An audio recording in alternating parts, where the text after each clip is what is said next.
She smiled like nothing ever happened, like she hadn't once tried to ruin the woman standing before her. But that smile vanished the moment Alexis spoke 5 quiet words. "Meet my husband, the billionaire." Welcome back to the channel. Tonight's story is about grace under pressure, the power of silence, and a woman who never needed to scream to be heard. If you've ever been underestimated, this story is for you. Now, let's begin. The room was a kaleidoscope of polished heels, designer suits, and hushed ambition. Inside the Valencia Grand Ballroom in San Francisco, the startup summit buzzed with energy. CEOs clinked glasses, venture capitalists traded glances, and assistants moved with urgency behind glittering curtains. Alexis stood at the edge of it all, wrapped in a gold silk blouse that hugged her shoulders like sunlight. Her hair swept in soft waves, her skin radiant without trying. She didn't dress to impress. She existed like peace. To her right stood Cole, 6 foot calm, in a dark tailored suit. Sharp jawline, no smile, no ego, just presence. The kind that made people adjust their posture without realizing. They were the couple no one expected but couldn't look away from. The buzz shifted as the two walked through the corridor leading to the networking mixer. Cole had spoken earlier that day on a private panel about scaling purpose-driven brands. Alexis was on the final panel that evening, and that's when Alexis saw her, Tiana, across the room, laughing too hard, smiling too wide, not on stage, not in press, but wearing a staff badge clipped to her hip, operations support. For a moment, Alexis just stared, not out of shock, but out of confirmation. She had always known this day would come. The day the past caught up, not to challenge her, but to bow quietly in a crowded room. She leaned in close to Cole, her voice low. "That's her." Cole's eyes followed her gaze without emotion. "I remember her resume," he said. "She's been emailing the firm every month for the past year." Alexis didn't flinch. She chuckled softly. "She used to call my brand kitchen oil. Now she's filling water glasses at our event." Cole tilted his head slightly. "Want to say hi?" Alexis looked at him, then toward Tiana again. The woman was now trying to talk to a pair of investors, hands waving, voice pitching up.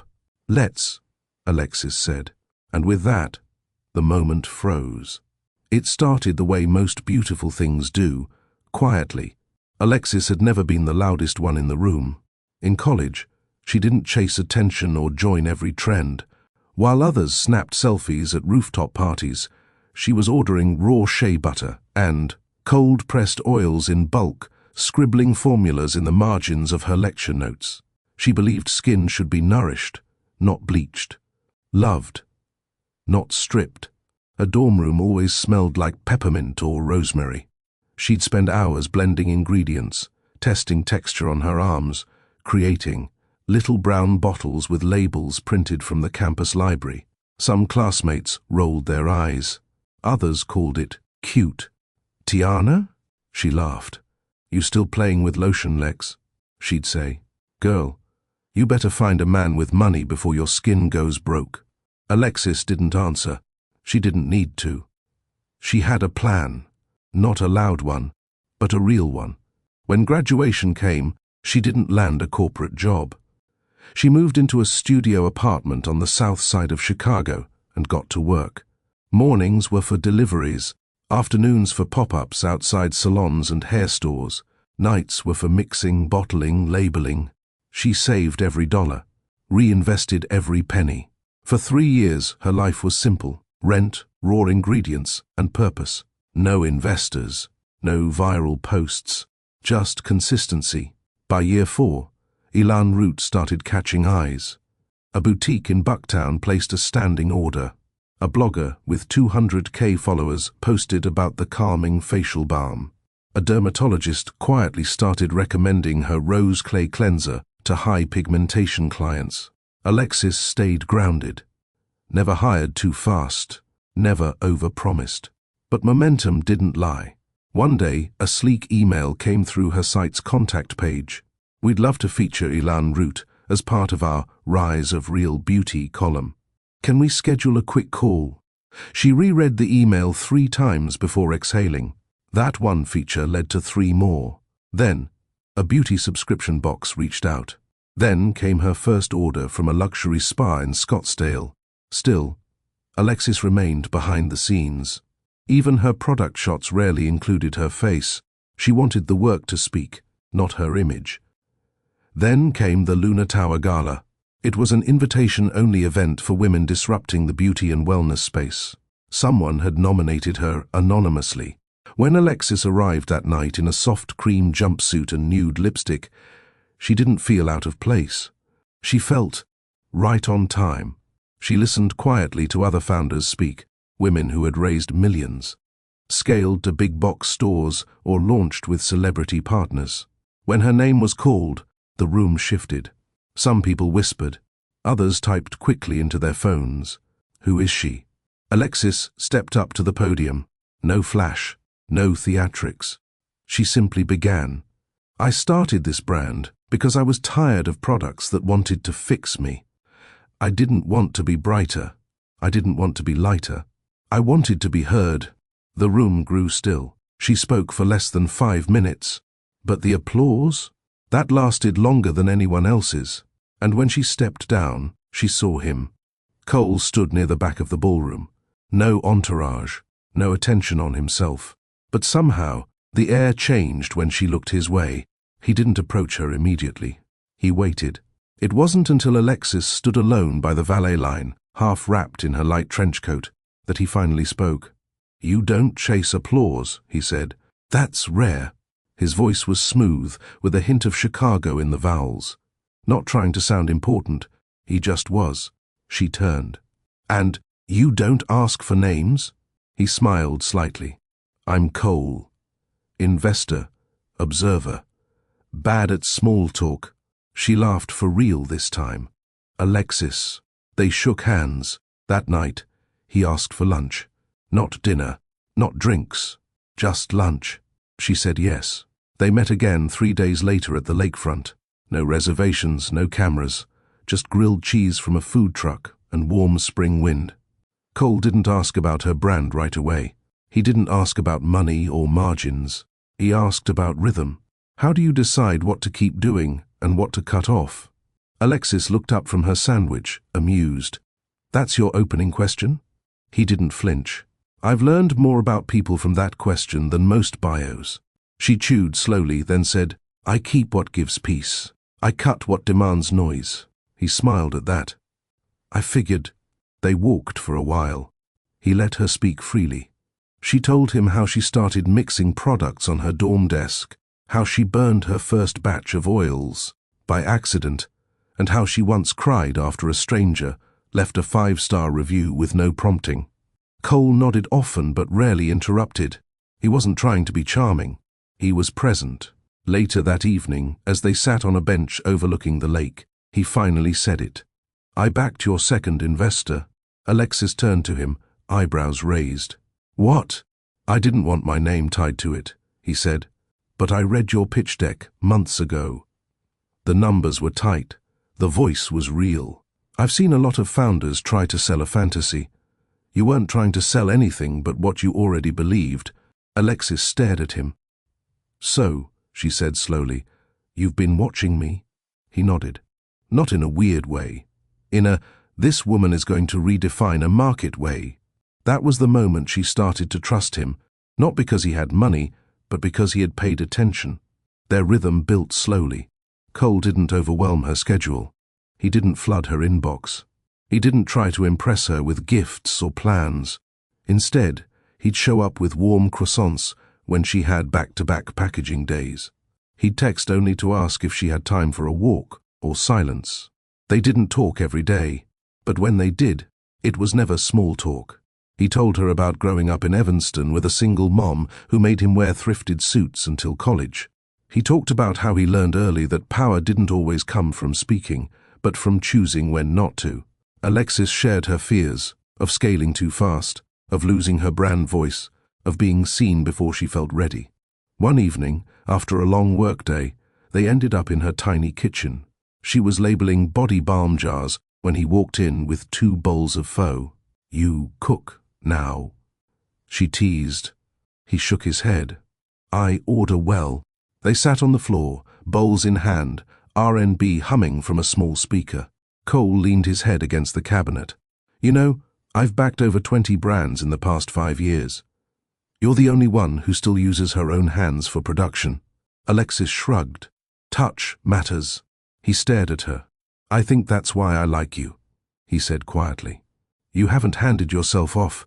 She blushed, not from the words, but from how deeply he meant them. A few weeks later, they kissed for the first time.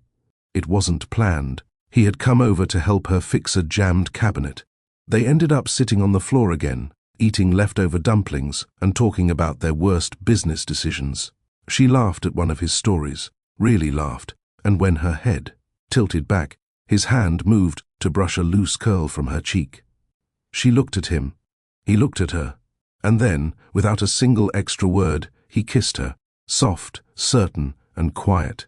It was the kind of kiss that didn't ask for anything, just offered presence. Their bond deepened. They didn't rush. They didn't post. And for once, Alexis felt safe. Safe enough to expand Elan Route into 3 new retail spaces. Safe enough to hire a fulfillment team. Safe enough to fall for someone who didn't need her to shrink so he could rise. Then came the return of someone she thought she'd outgrown. It was a Thursday afternoon. The store was slow. Rain tapped the windows. Alexis had just finished reviewing her weekly inventory sheet when the bell above the door chimed. She looked up, and there she was, Tiana, hair straightened to a shine, jacket cinched at the waist, smile like it never knew sincerity. Alexis, oh my gosh, you look amazing. Alexis froze, then straightened her posture. Tiana, I heard about your store, Tiana said, looking around like she was in a museum. Wow. This is real, like legit. Alexis said nothing. Tiana kept going. Girl, I've been trying to find something new. Corporate life is trash right now. I'm doing freelance stuff, but it's not consistent. I really admire what you've built. Alexis nodded slowly. Her chest felt tight, not because she was angry, but because old memories have sharp edges. We're not hiring right now, she said. Tiana leaned on the counter. No pressure. I just thought I'd stop by.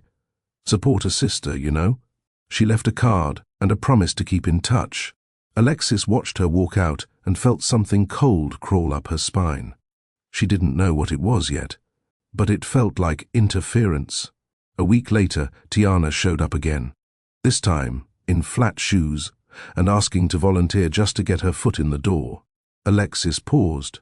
Her gut whispered no, but her heart, always slow to give up on people, said one last shot. She agreed, on a trial basis, just a few days a week. The first week passed smoothly. Tiana smiled often, asked questions, claimed to be learning the ropes.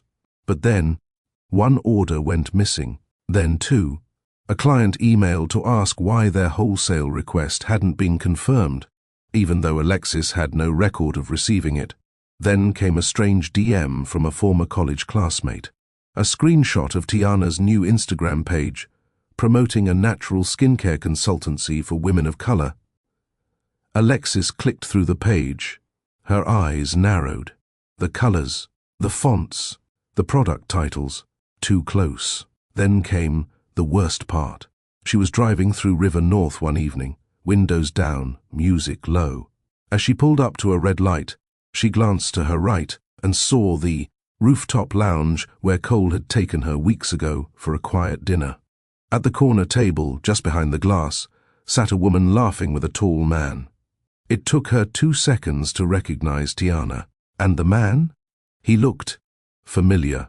Alexis squinted, her stomach clenched. He wore a dark blue shirt, strong profile, short fade. He looked a little too much like Cole. Her chest tightened. Her foot eased off the brake. That night, Tiana posted a photo on her story. It was just a drink on a marble table, no faces, but the caption, "Some power is best absorbed directly." Alexis didn't text, didn't scroll, didn't spiral.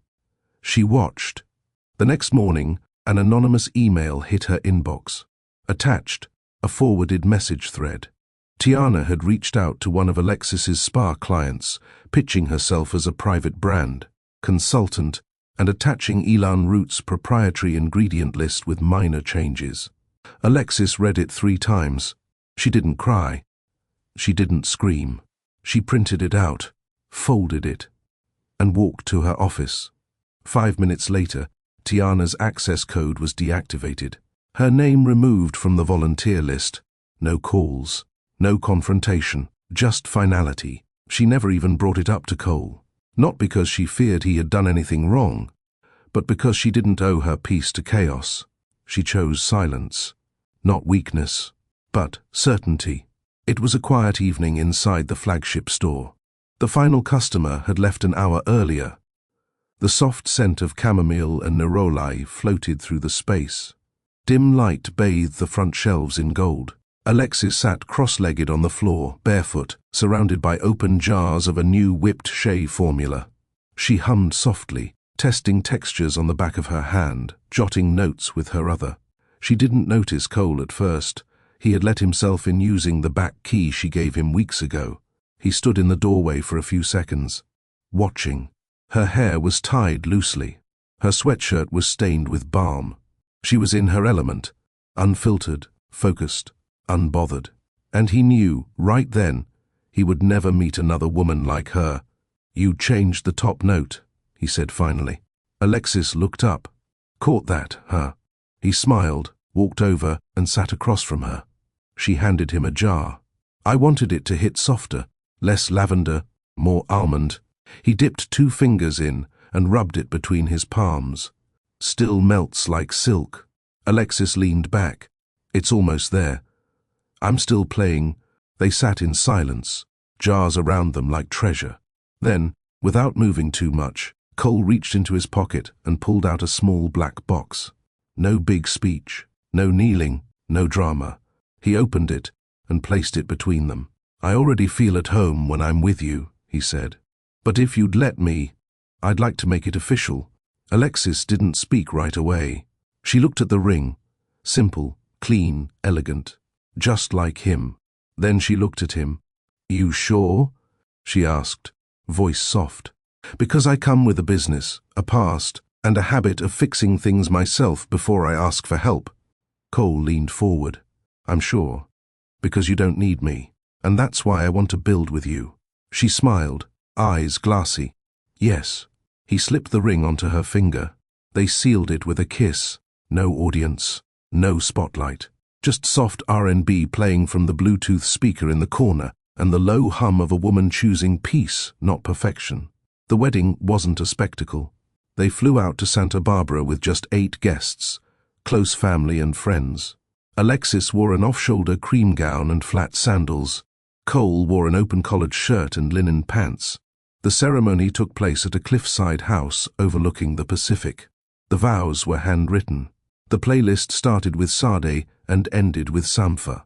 There were no videos, only still photos taken by a friend.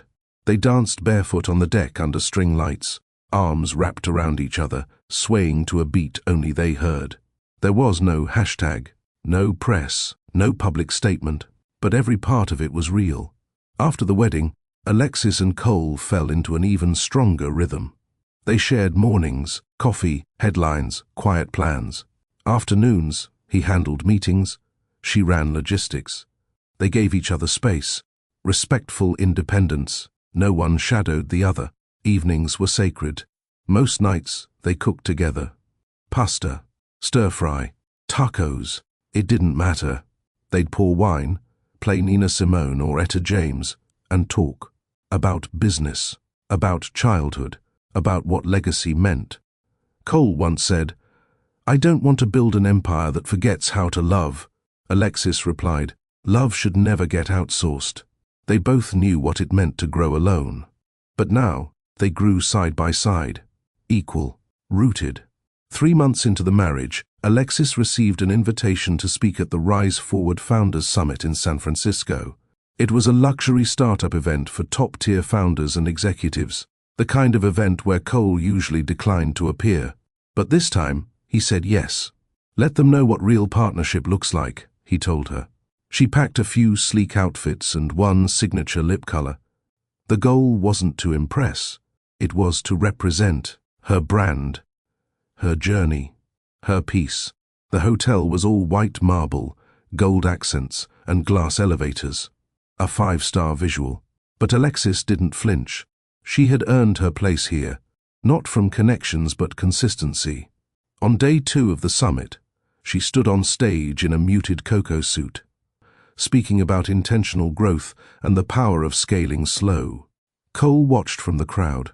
She ended her segment with a phrase she now carried as her core message. Don't build for noise. Build for impact. The applause was steady, strong. She walked off stage into Cole's quiet nod, his version of a standing ovation. Later that evening, at the networking cocktail event, they stepped into the mixer together. And that's when she saw her, Tiana, dressed in a tight emerald dress and heels that screamed effort. The name badge on her chest read, Tiana Operations Support Summit Team. Alexis blinked, then smiled slightly. Of course, she muttered. Cole, catching the shift in her expression, leaned in. What? Alexis nodded toward her. That's her. Cole's gaze followed. Then he spoke flatly. She's applied to our firm over 15 times. Same email, different formatting. Alexis chuckled softly. She used to laugh at me for making products in a dorm.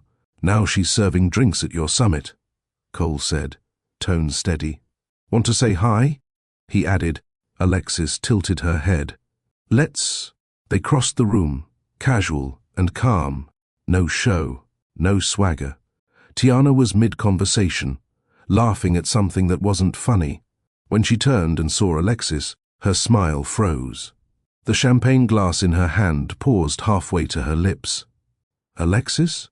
She said, too loudly. Wow. Look at you. Alexis returned the smile. Tiana, you look busy. Tiana laughed nervously. Oh, I'm just helping out tonight. Side hustle. While I grow my consulting brand, you know how it is. Alexis nodded. Consulting. Of course. Then Cole stepped into view. Tiana's eyes locked on him. The breath caught in her throat. I know you, she said, forcing a grin. You're Cole, right? I emailed you recently.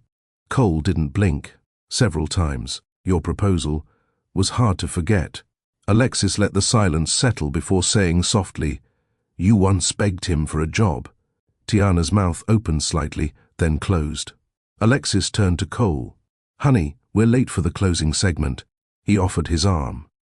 She took it, and they walked away. Not fast, not flashy, but fully seen. The room didn't erupt, but it watched. Some nodded, some whispered, some simply followed Alexis's walk with quiet awe. Because sometimes grace isn't loud. Sometimes it just walks out the door with the man someone else once tried to steal. They didn't speak about it right away. Alexis and Cole returned to their suite after the cocktail mixer. The door clicked shut behind them. The city lights bled softly through the windows, casting a golden hue across the modern decor. Cole removed his jacket and draped it over the back of a chair.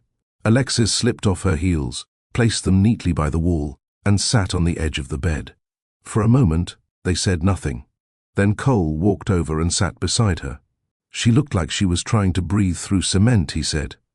Alexis chuckled lightly. That's because she was... He turned slightly, watching her. You okay? She nodded. I'm not angry. That would mean she still has space inside me. She doesn't... Cole didn't speak. He didn't have to. Alexis let out a slow breath. She was never the threat. I was. I've always been. That night, she didn't post any quotes. No subtweets. No screenshots. She didn't text a friend or write a thread. She brushed her hair, slid under the sheets and fell asleep next to the man she trusted, fully, finally, and without fear. The next morning, the sun poured in gently.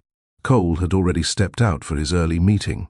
Alexis sipped green tea by the balcony, laptop open, writing out ideas. For a new product line inspired by inner peace, the Stillness series. Her phone buzzed. It was a text from one of her boutique clients in Houston. Just saw that girl again pitching your formula at a brunch event. Want me to say something? Alexis replied in one word. No. By noon, her inbox lit up again, this time with a link. A lifestyle blog had posted event coverage from the summit. Scattered among the polished photos of executives and panels was a candid shot. Alexis, arm looped through Cole's. Tiana in the background, watching. No headline, no drama, just an image. But it said everything. The comments under the post were already stirring. Is that Alexis from Elan Root? Didn't that other girl used to clown her back in college? Glow speaks. Loud. Alexis closed the tab. She didn't need to feed the story. She lived the truth. Later that week, back in Chicago, Alexis returned to her flagship store. The team greeted her with warmth and updates, but there was a different energy in the air. Respect had always been there, but now there was reverence. Not because she was married to a billionaire, but because she had stayed herself. Her assistant, Raina, walked into the back office carrying a printed package. "This came for you," she said. "It's from Tiana." Alexis looked up. "You opened it?" "No. Thought you'd want to."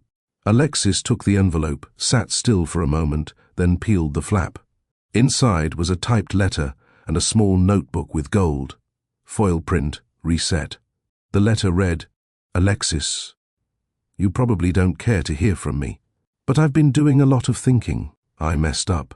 I used to laugh at you because deep down, I couldn't stand how consistent you were. I was chasing fast wins. You were building for real. I ruined my own chances. What happened at the summit? I deserved that silence more than any screaming match. I've never been humbled that deeply without anyone raising their voice. I'm stepping back, starting over, for real this time. T. Alexis folded the letter, slid it back in, and placed it in a drawer. She wouldn't respond, not out of malice, but out of boundaries. Some chapters don't need closure, just silence. Later that evening, Cole picked her up from the store. He waited inside his car, engine off, jazz playing low, his hand resting on the steering wheel like he had all the time in the world. As she slid into the passenger seat, he looked at her and smiled. "Want to celebrate?" "Celebrate what?" He leaned over, kissed her cheek. "You." They ended up at the small tapas place they liked. No white tablecloths, just candlelight and roasted dates with sea salt. Midway through the meal, Cole reached across the table. "You know what I admire most about you?" Alexis tilted her head, lips curved. "Tell me." "You could have gone off. You could have exposed her, dragged her. But you didn't." Alexis wiped her mouth gently. "That would have made it about her. And now it's about legacy." Cole nodded. "You made her irrelevant without ever saying her name." Back home that night, Alexis sat on the couch scrolling through customer feedback on her new night serum. One comment stood out.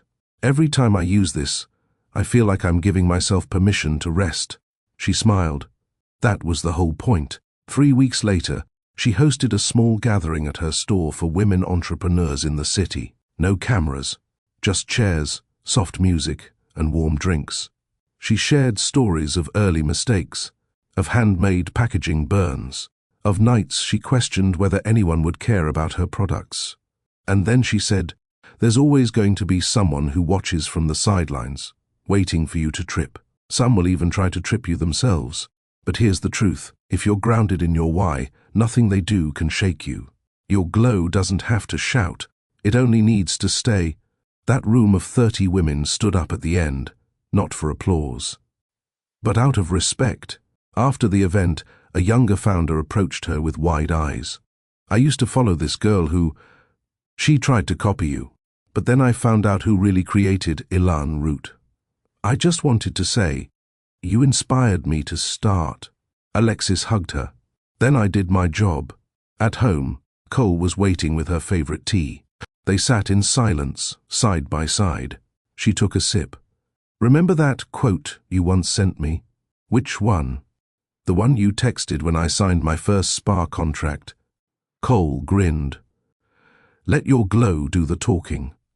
She leaned her head on his shoulder. It still does. Spring came fast. The cold had barely settled when Alexis found herself speaking on back-to-back panels, finalizing a new formulation for sensitive skin and juggling 2 upcoming product launches. It wasn't just the brand that had grown. Her presence had. Everywhere she went, people now recognized her not just as a founder, but as a force. And she still refused to chase attention. She didn't talk about who she married. She didn't tag Cole in curated photos. She didn't post quotes about love or make her life a billboard. She lived. And because of that, people listened. Cole had always moved in powerful circles, quiet ones.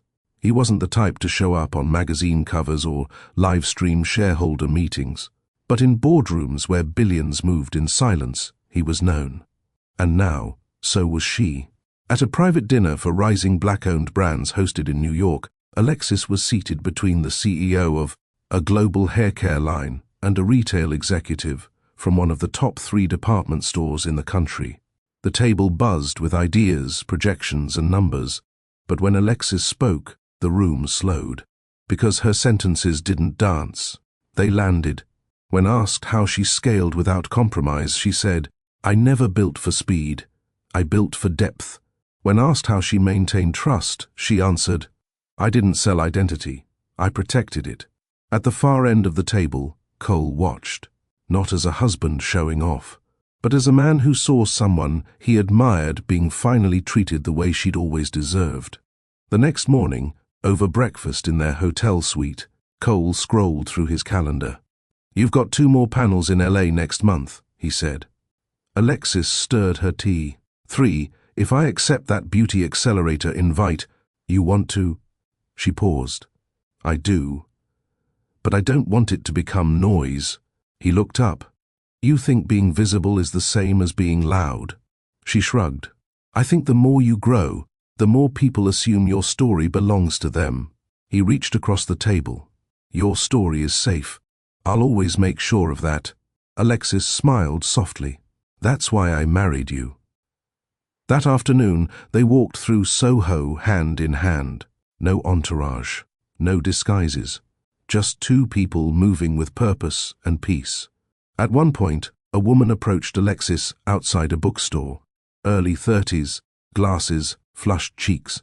"Excuse me," she said, slightly breathless. "Are you Alexis from Elan Root?" Alexis nodded. "I just wanted to say, your serum saved my skin, and your interviews saved my confidence." Alexis smiled. "That means more than you know." The woman added quickly, "Also, I saw that clip of you and your husband at the summit. The way you handled that situation. It taught me something." Alexis tilted her head. "What did it teach you?" "That you don't have to react to everything. Sometimes just being whole is loud enough." Alexis touched her arm gently. "Exactly." Later that evening, back at the hotel, Alexis reviewed numbers from the latest launch. Sales were up, feedback strong, but something else was rising too: imitation. 3 smaller brands had surfaced in the past month with eerily similar packaging and marketing language. One of her team members flagged them. "Want us to issue statements?" they asked. Alexis replied with one line: "Stay in our lane. That's how we stay in front." Cole entered the room and kissed the top of her head. "Numbers look good," he said, glancing at the spreadsheet. "They do." He poured himself a drink, leaned against the table, and watched her work. "You ever going to let yourself enjoy this?" She looked up. "I do enjoy it." "You endure it," he said. "But do you enjoy it?" She leaned back, folding her arms. "I think I'm still learning how to." Cole walked over and gently pulled her to her feet. "Let me help you learn." He wrapped his arms around her, right there in the office corner, while jazz played low from the Bluetooth speaker again, and she let herself rest, for a moment. 3 days later, Alexis sat in her Chicago store reviewing packaging options when her assistant knocked lightly and peeked in. "Hey, there's someone here asking for you." Alexis glanced up. "A customer?" "No, she says she's a founder. She didn't make an appointment but said she flew in to meet you." Alexis exhaled. "Name?" She didn't give one. Alexis nodded once. Send her in. The door opened, and in walked a woman she didn't know. Short, stylish, holding a leather portfolio. She introduced herself quickly, nervously. My name's Rena. I run a small skin wellness brand out of Detroit. I know you're busy. I'm sorry for just showing up. Alexis watched her, steady. I don't want to pitch you, Rena said. I just wanted to learn. If I could ask you one thing. Alexis nodded slowly. Go ahead. Rena's voice softened. How do you keep people from stealing what you've built? Alexis blinked. That question didn't come from nowhere. Why do you ask? Because I used to follow someone who I didn't realize was copying you, until I saw your summit moment. Then I went back, compared everything. Her formula, her design, even her words. Alexis's jaw tightened, but her voice stayed calm. And what did you see? Rena swallowed. You were the source. She was the echo. Alexis said nothing for a long beat. Then finally, you protect your brand by not panicking when someone borrows from it. Let them copy your last move. You focus on the next. Rena's eyes widened. That's how you stay ahead, Alexis finished. You keep building, not defending. After Rena left, Alexis stood at the storefront window for a while, watching the city move, cars passing, people chatting, life happening. Then her phone buzzed. It was a message from Cole. Dinner on the rooftop at 7. Wear a gold-wrap dress. She smiled. Sometimes peace looks like progress, and sometimes it looks like love that doesn't need to shout. The rooftop restaurant overlooked the skyline like it belonged above the noise. Soft jazz played under string lights. Tables were lit by candle globes. The servers moved like shadows, quiet, precise. Nothing about the place was casual, yet it felt intimate. Alexis stepped out of the elevator in the gold-wrap dress Cole had asked for. Simple, fluid, elegant. The kind of dress that didn't try to be loud, but drew every gaze. Cole was already there, leaning by the balcony with 2 glasses of wine and a half-smile that said he hadn't looked at anything else since she walked in. You remembered, she said, reaching him. I never forget a moment that makes you glow, he replied, handing her the glass. They clinked, sipped. It wasn't just a dinner. It was a private investors' circle, a gathering Cole had only ever attended alone. Billionaires, board chairs, global deal-makers. But tonight, she wasn't just attending. She was seated. Inside the private dining hall, the air buzzed with powerful silence. 12 seats, 10 men, 1 woman already seated, head of an international venture arm. And now, Alexis. She was introduced briefly, Alexis Lang, founder of Elan Root, direct-to-spa product distribution leader, and one of the fastest-growing luxury skincare brands in the independent retail space. A few nodded. One man adjusted his watch. Another looked at her, eyebrows slightly raised, then shifted his attention back to the menu. Cole didn't rush to speak. He never did. Instead, after the second course was cleared, he gently brought her into the conversation. We recently saw a shift in conversion metrics through Alexis's channel partners, he said. Her model has cut product returns by 14%, without altering her margins. All eyes turned to her. She didn't flinch. It's not magic, she said calmly. It's trust. People don't return what they believe in. One of the men leaned in. How do you scale belief? Alexis smiled. You don't automate it. You design for it. I still audit every formula.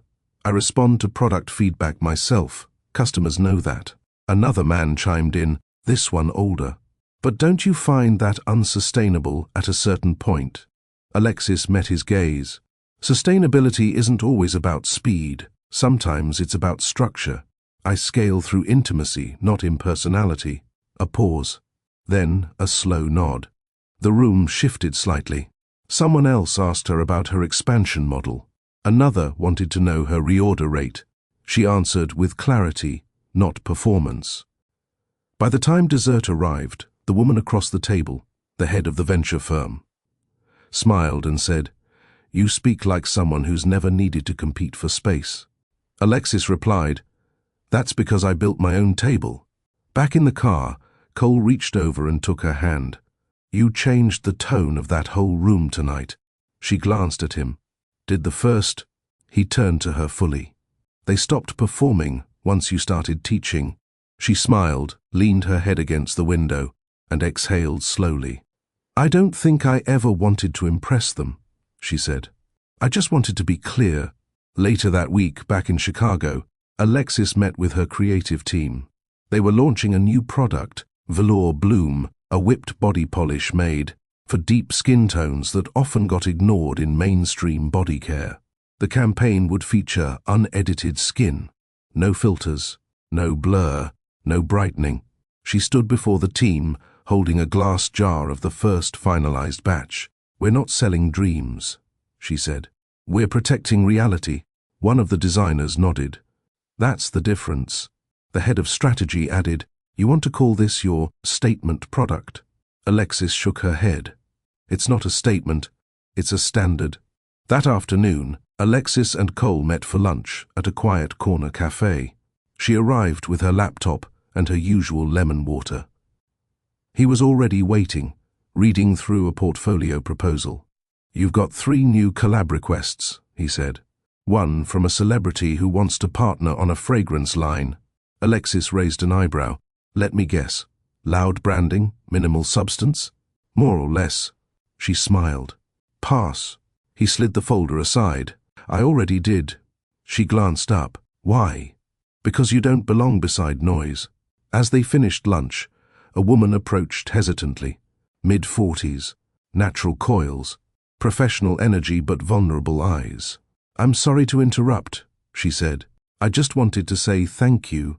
Alexis turned to her, warm. Of course. For what? I own a wellness center in Baltimore. I almost gave it up last year. Then I heard you speak on that legacy over hype panel. You didn't even say much. But you said enough. Alexis smiled. Are you still in business? Yes. Then I said the right amount. After the woman left, Cole leaned in. You realize what you're doing, right? Alexis tilted her head. You're not just building a brand anymore. You're shifting belief systems.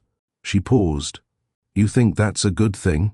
That night, they sat in the living room, no TV, just jazz and open windows. Cole poured them both tea, while Alexis massaged balm into her hands. She looked over at him. Do you ever get tired of being in my shadow? She teased. He raised an eyebrow. Shadow? Alexis, your light doesn't cast shadows. It pulls people forward. She smiled.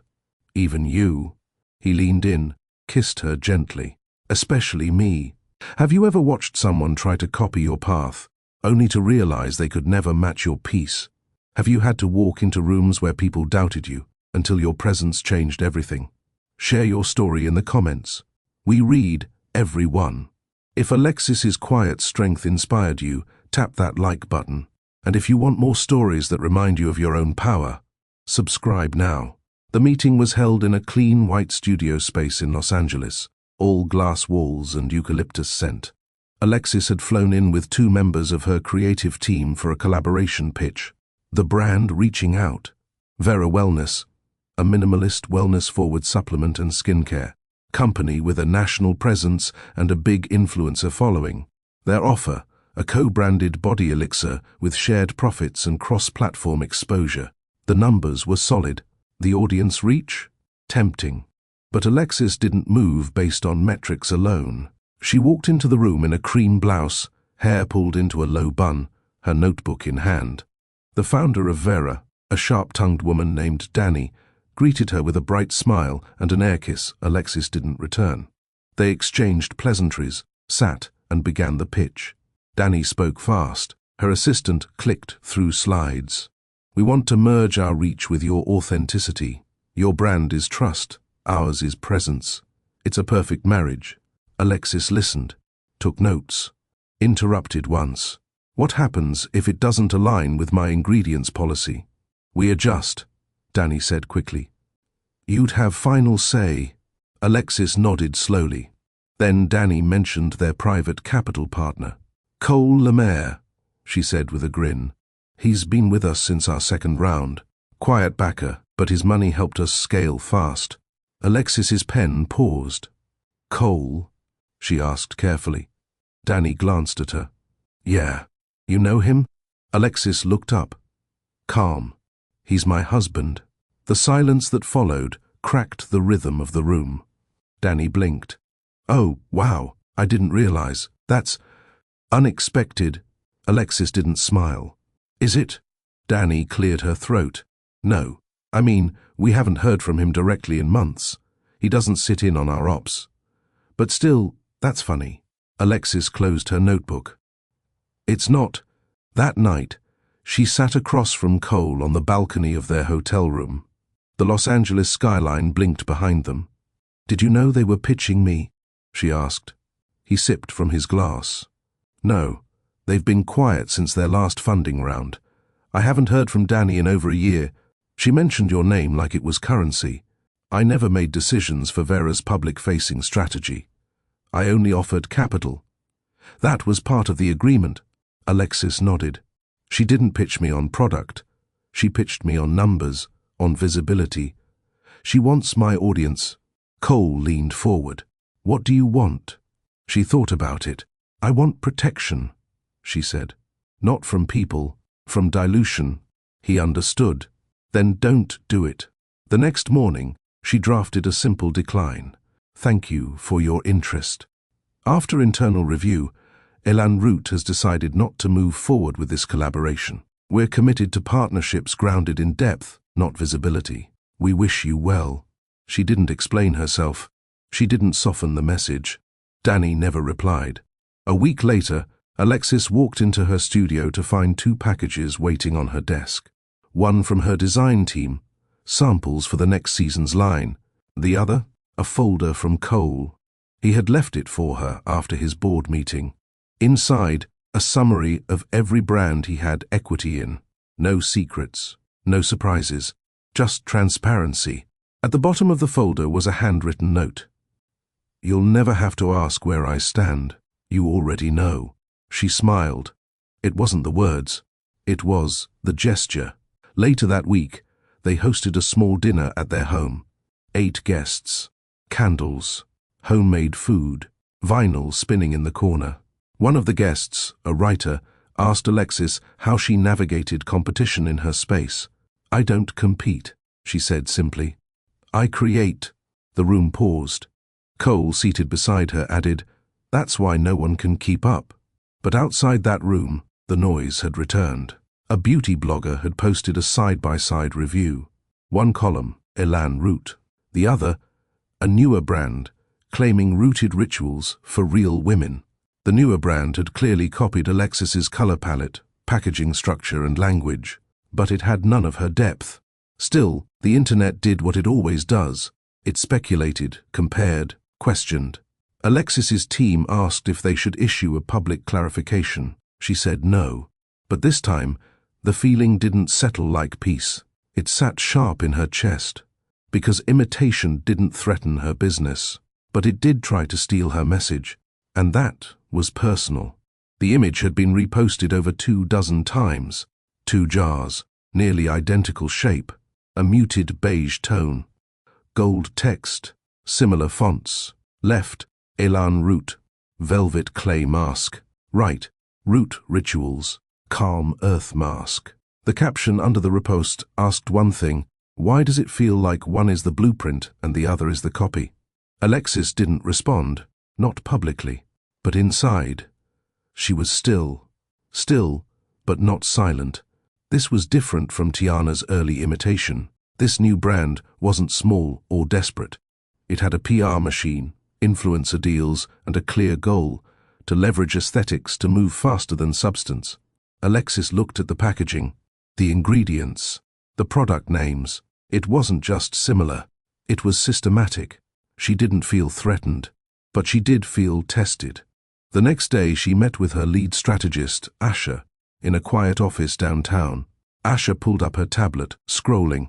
They've paid for placement, SEO ads, Instagram keyword targeting. They're bidding on Elan Root in Google Ads. Alexis blinked. They're paying to appear when someone searches for me. Yes, and they're not subtle about it. Alexis exhaled slowly. This isn't about a stolen font, Usher added. They want to confuse your audience long enough to convert them, not to replace you, just to stand next to you long enough to catch the overflow. Alexis stared at the screen. Her jaw tightened, but her voice remained even. We're not going to defend, we're going to differentiate. She went home that night and sat on the floor of her studio. No music, no phone, just her and a notebook. She listed everything that made Elan Root different. Not features, not price points, but values. We don't chase virality. We don't dilute formulas for profit. We don't shout. We show. We don't hire faces. We tell real stories. Then she circled the last one. Real stories.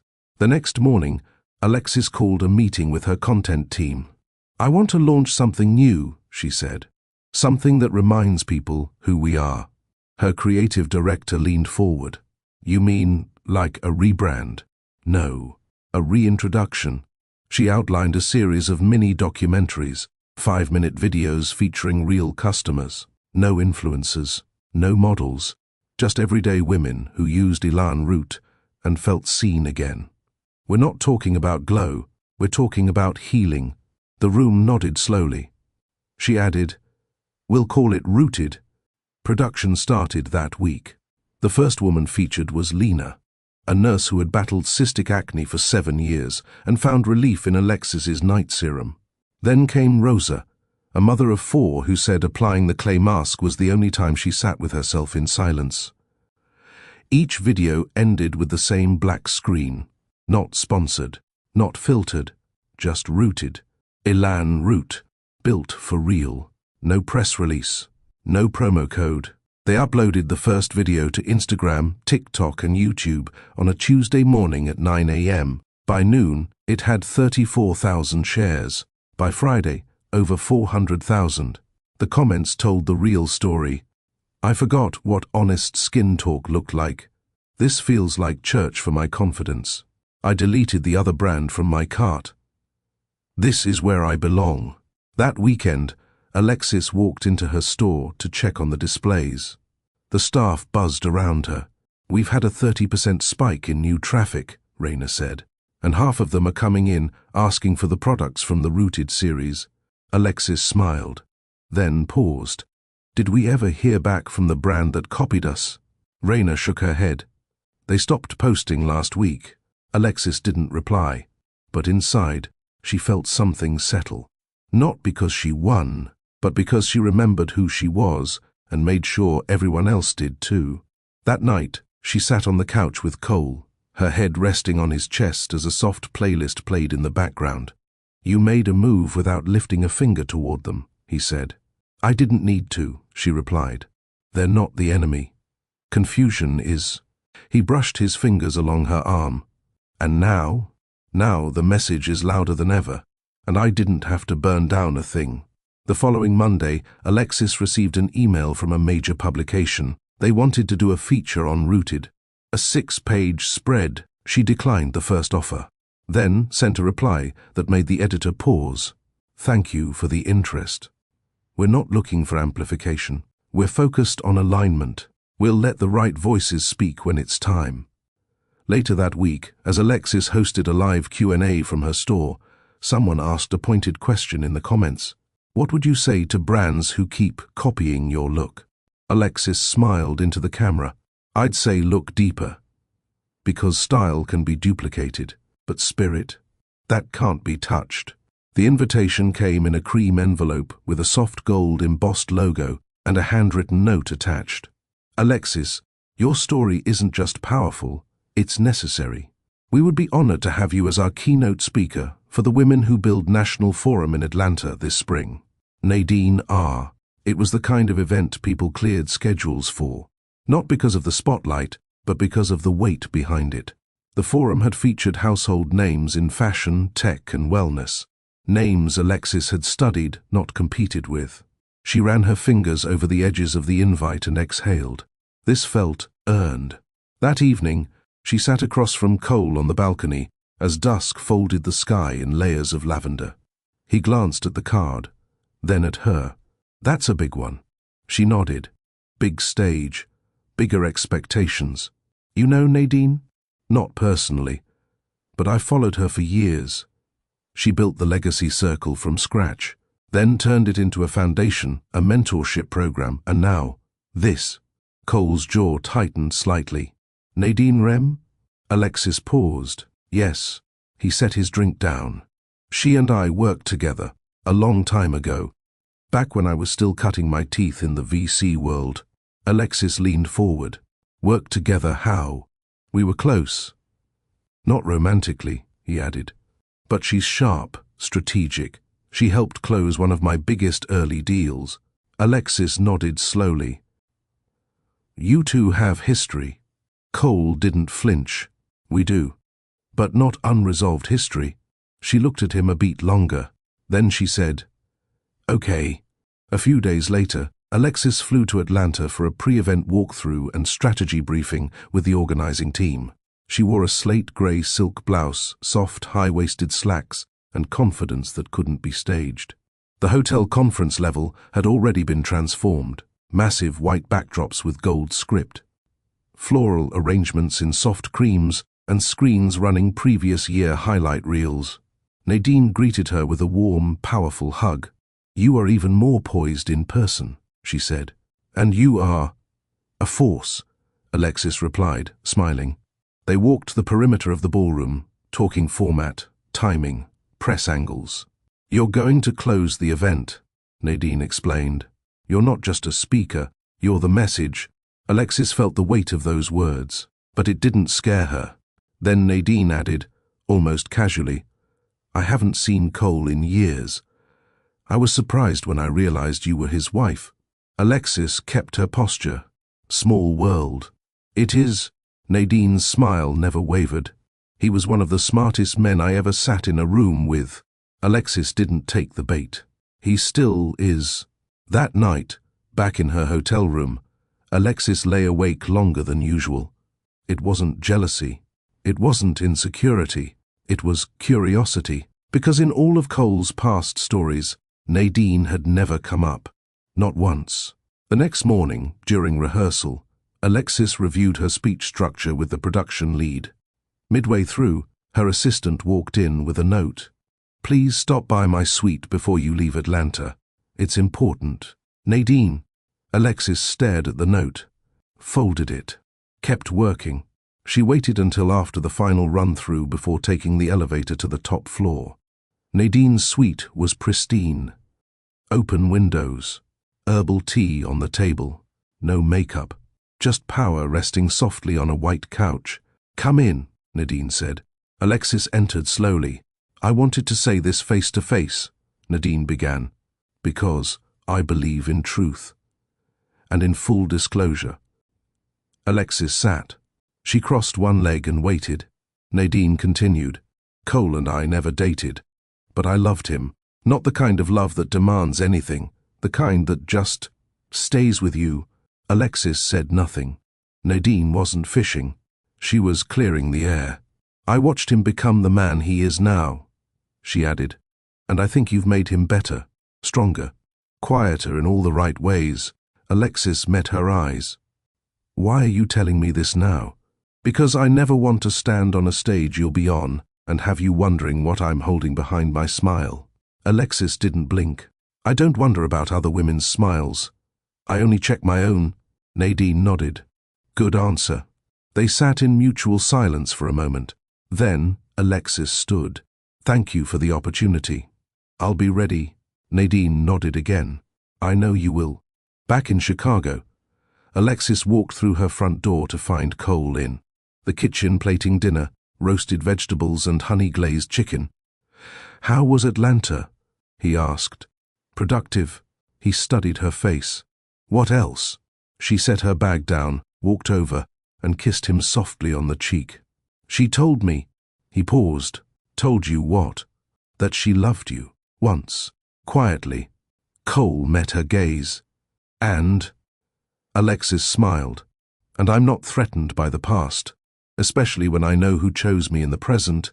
He leaned in. I never had to think twice. She touched his chest. Neither did I. The ballroom felt like breath held in a crystal box. Rows of seats filled with founders, executives, press, and young women scribbling notes with bright eyes. Cameras hovered quietly in the back, waiting to capture another viral keynote. Alexis stood backstage, one hand wrapped around her speech notes, though she didn't need them. The words weren't rehearsed, they were lived. Her heart beat steadily. Not fast, not nervous, just present. Beside her stood Nadine, arms folded, posture strong. "You're the last one," Nadine whispered. "Take your time." Alexis nodded. When the lights dimmed and her name was called, she walked out slowly, every step measured, calm, owned. No music played, no voiceover, just her. The room watched as she reached the podium and gently placed her notes down. Then she looked up, smiled once, and began. "I was never the loudest girl in the room," she said. "I didn't grow up knowing the right people or speaking the right language, but I did grow up watching my mother stand in front of mirrors, holding her breath, trying to believe she was enough. The room was still. My brand wasn't born out of ambition. It was born out of absence, the absence of care, the absence of honesty, the absence of formulas made for skin that looked like mine." Heads nodded. Some eyes already glistened. I didn't chase success. I created space, and sometimes that meant being laughed at, called small, called soft, called homemade. She paused, gaze sweeping the crowd. They called it lotion in a jar. Now they call it luxury in a bottle. But I didn't build Elan Root to change their minds. I built it so women like me would stop apologizing for their skin. A soft clap broke the silence. Then another. Alexis held steady. "In the past year, I've watched my work copied, my words twisted, my silence tested, and I stayed quiet, not because I didn't see it, but because I did." Murmurs moved like a slow wind across the floor. "I want every woman here to understand this. Imitation isn't flattery, it's desperation, and you don't owe your voice to someone else's echo. A beat. You protect your brand by protecting your peace. You protect your peace by remembering who you are, even when they try to reshape your reflection." Applause now, louder, not explosive, but deep. Alexis leaned forward, eyes calm but fierce. "Let them borrow your fonts, your color palettes, your captions. Let them chase your blueprint, but remind them gently, you were never just a formula. You were the force." Applause built. Some people stood. Alexis closed her notes, untouched. "Thank you." Backstage, Nadine stood waiting. Her arms were no longer folded. "You didn't give a speech," she said softly.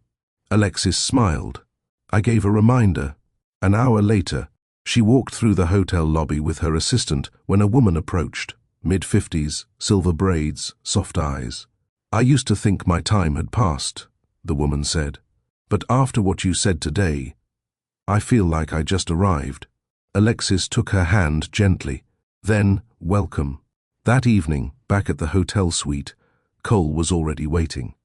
He stood on the balcony, tie undone, sleeves rolled up. She stepped out to join him, the Atlanta night stretching far below. "You saw it?" she asked. "3 times already," he said. "It's everywhere." He turned to face her. "You made silence louder than any response ever could." Alexis leaned into him. "I wasn't trying to respond." He kissed her forehead. "Exactly." The next morning, the Women Who Build Forum uploaded her speech to their YouTube channel. Within 6 hours, it crossed 250,000 views. Within 24, over 1 million. Headlines followed. Alexis Lang redefines what it means to protect a brand without apology. No hashtag, no clapback, just grace. She didn't name names, but everyone knew. Even Vera Wellness posted a quiet update that they were reassessing partnerships and core identity. And Tiana? She didn't post at all. She didn't need to. The silence was enough. That week, Alexis's team sent her new analytics. Engagement, highest in the brand's history. Repeat customer rate, up by 20%. Organic mentions, flooded with the phrase, "You were the force." Her marketing director asked if she wanted to build a campaign around it. She declined. Let it breathe, she said. Truth doesn't need packaging. That Sunday, Cole took her on a surprise drive out to a nearby vineyard. Just the two of them. They sat on a wooden deck overlooking rows of green. Wine, silence, soft jazz playing from the speaker beside them. You ever wonder what's next? He asked. Alexis nodded. But not because I'm afraid, just because I'm ready. He reached into his jacket and handed her a document folder. Inside, a property deed. An old warehouse in Chicago. High ceilings, brick exterior, big windows, and enough space to build something permanent. I bought it last year, he said. Just waited until you were ready. She looked up at him. I want to make Elan Root more than a brand, he continued. I want it to be a home, for women, for legacy, for real things. Alexis stared at the document, then at him. I love you, she said. I know, he replied. Now, let's build the thing they'll never be able to duplicate. The warehouse stood quiet on a stretch of converted industrial blocks near West Fulton Market. Once abandoned, the building now buzzed with vision. The renovation had started slow, plumbing, lighting, structure. But Alexis saw beyond the scaffolding. She saw stories, safety, a sanctuary. Where others saw beams and bolts, she saw rooms filled with women who needed space to create, cry, or begin again. This was never about expansion. It was about anchoring something real. They didn't call it a headquarters. They called it the Root House. 3 months after Cole gave her the deed, the Root House opened its doors. Half studio, half resource center, a space for product development, community classes, quiet work corners, and wellness events. No public ribbon cutting, no red carpet, just handwritten notes delivered to 50 women. Alexis had either mentored, employed, supported, or been inspired by. Come walk in what you helped build. On launch day, they came. Some brought notebooks, others brought tears. A former staff member hugged her in the hallway and said, "You turned a jar of balm into a bridge for all of us." Alexis hugged her back. That was always the point. Midway through the first month, Alexis sat in the open design loft upstairs, reviewing scent samples for a new body butter line. A staff member poked her head in. "Someone's downstairs asking for you." Alexis didn't look up. "Name?" She didn't give one. "Says she's not a customer. Says she knew you years ago." Alexis paused, capped a sample, and stood. "Where is she?" "Front lounge." She walked down the stairs slowly, and when she reached the bottom, the air shifted. Tiana. No smile, no heels, no posing. Just jeans, a plain shirt, and eyes that looked like they hadn't slept in weeks. She stood, unsure of her hands. "I won't stay long." Alexis kept a few feet of distance. "I'm listening." Tiana took a breath. "I heard about this place. I wasn't going to come. But something kept pulling me here." Alexis said nothing. Tiana continued. "I know I don't deserve to walk in here. I know I cost you things I'll never understand." Alexis stayed silent. Tiana swallowed. "I lost everything I copied. None of it lasted. You already knew it wouldn't. I just didn't." A long pause. Then, "I'm not asking for forgiveness. I just needed to say something out loud." Alexis spoke. Voice even. "And what's that?" Tiana's throat tightened. "You were never just someone I envied. You were someone I wanted to become, because I didn't know how to become myself." Silence again. Alexis folded her arms. "Why now?" Tiana looked around the space. "Because this feels like a place built by someone who no longer needs to prove anything, and I'm tired of chasing proof." Alexis didn't respond with kindness or anger. She simply said, "There's a workshop starting in 10 minutes in room 3. Tiana's brows furrowed. "Teaching women how to start with what they have," Alexis added. "No fancy slides, no shortcuts." Tiana blinked. "You're saying I can—" Alexis raised a brow. "I'm saying if you're done running, you'll stay. If you're not, you'll leave. Either way, I won't chase you." Then she turned, walked back upstairs. She didn't look behind her. Later that day, Raina found her in the back room, hands deep in product samples. Thought you'd want to know. She stayed. Alexis didn't stop mixing. Good. And she cried halfway through the class. Alexis nodded once. Then it worked. That night, she and Cole sat on their rooftop. City lights twinkled below. A breeze carried the scent of jasmine from the nearby courtyard. I saw her today, Alexis said. Cole didn't have to ask who. And she walked in like a shadow and sat down like a student. Cole passed her a cup of tea. You good with that? Alexis looked out across the skyline. I didn't build the root house to keep people out. I built it for the version of me that almost gave up before anyone knew my name. Cole rested his hand over hers. Then you built the right thing. The root house was never designed for spectacle, but somehow, even on quiet days, it carried the weight of reverence. That afternoon, sunlight spilled through tall windows. The air smelled faintly of sage and citrus. Folding chairs filled the community loft, where Alexis was scheduled to host a private panel discussion titled, Power Without Performance, Leading Without Losing Yourself. She didn't invite influencers. She invited real women, founders, social workers, ex-corporate professionals, side hustlers, and stay-at-home moms with blueprints scribbled in journals. At the front of the room, Alexis sat in a linen armchair with 3 other women, a trauma therapist, a small batch tea brand founder, and a former real estate agent who now ran a healing center. The room held about 40 women, every seat taken. A few sat on the floor, notebooks open, eyes ready. Alexis opened with a simple line. We're not here to talk about how to go viral. We're here to talk about how to stay whole. The crowd nodded. They discussed identity and burnout, the danger of chasing speed, the pressure to monetize every gift. Each voice brought a truth. Each pause allowed breathing room.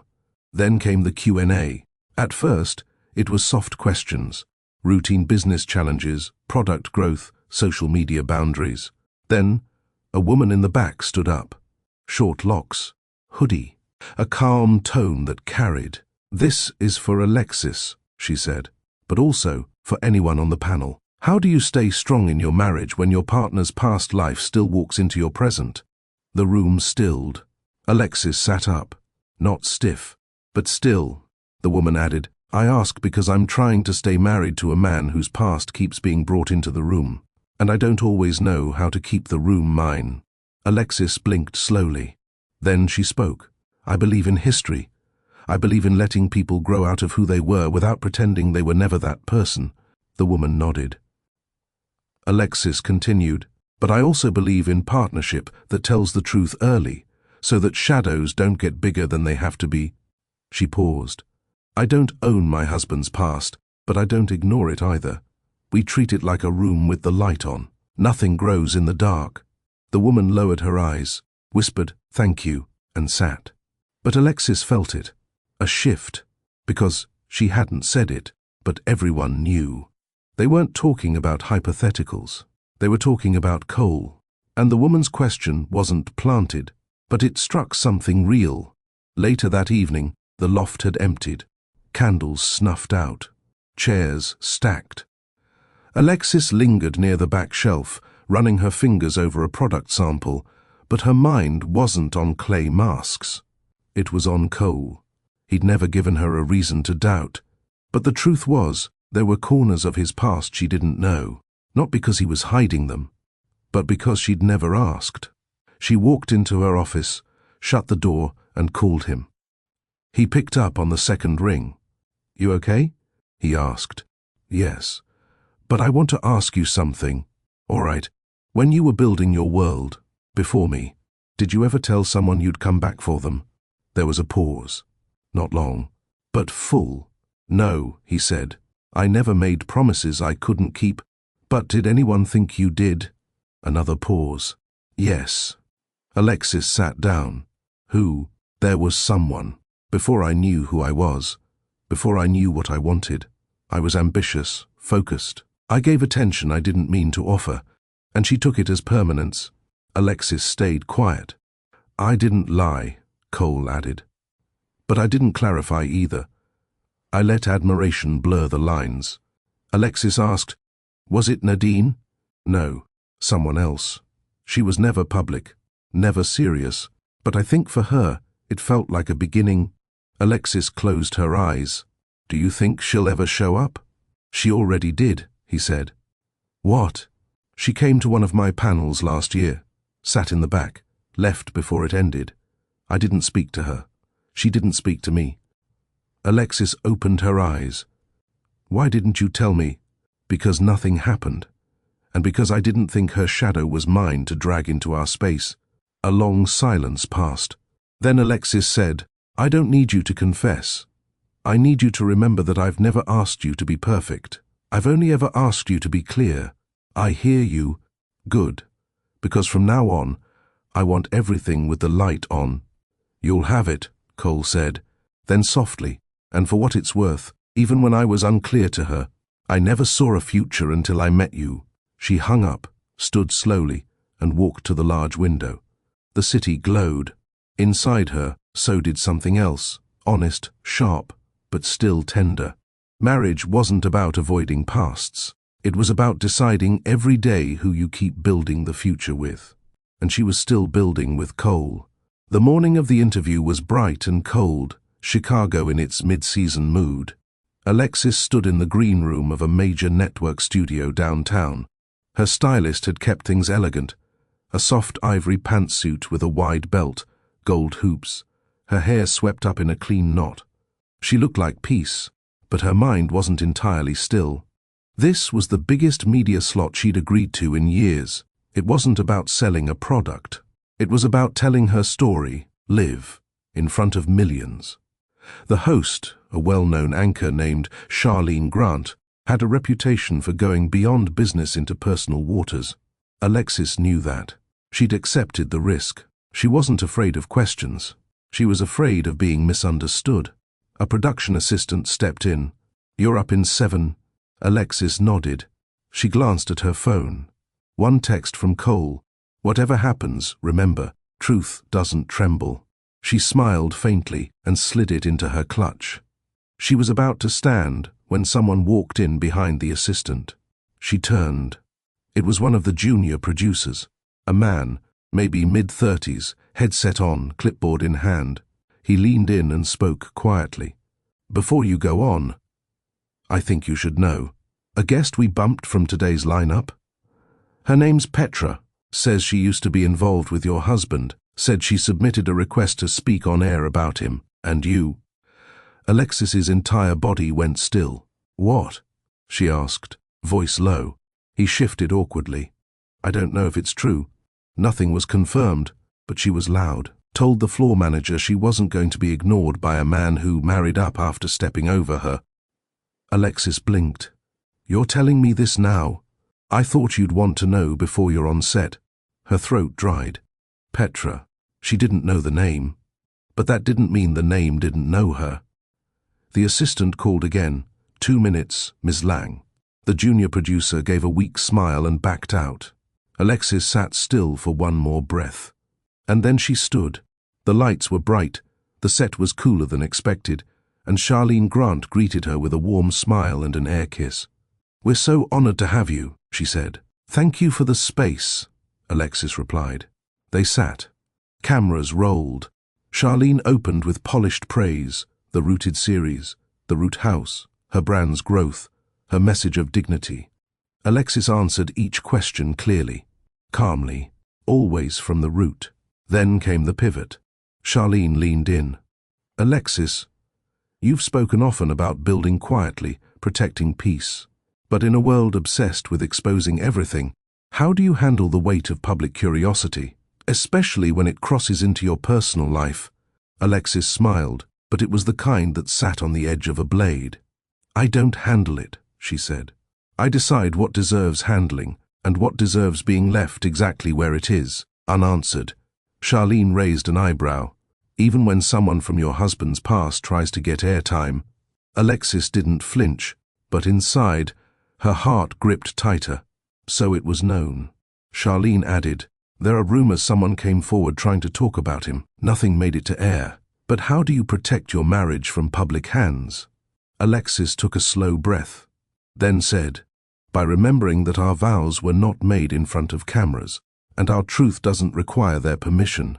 The room paused. Even Charlene blinked slowly. Alexis leaned forward slightly. I'm not concerned about who shows up from the past. I'm concerned about showing up every day for my present, and the man I married shows up for me. Silence. Then Charlene nodded. That's a powerful answer.